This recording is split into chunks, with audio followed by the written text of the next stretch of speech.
Ko darīsi šajās brīvdienās? Es to centos online pētīt, un es redzēju, ka senjorām bija nepieciešama palīdzība, pēc tam domājās par palīdzēt. Es esmu dzirdējis par tādu centru. Būs jāapskatās. Vai tev ir nepieciešama palīdzība kādā mājas darbā, un tu saproti, ka viens to nevar izdarīt? Tad Centrs Online ir perfekts risinājums tieši tev.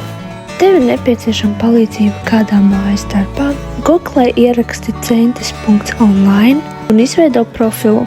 Tālāk piesakies grupā un publicē savu ziņojumu. Uz tavu ziņojumu būs iespējams atsaukties kādam jaunietim, kurš būs gatavs sniegt tev palīdzību.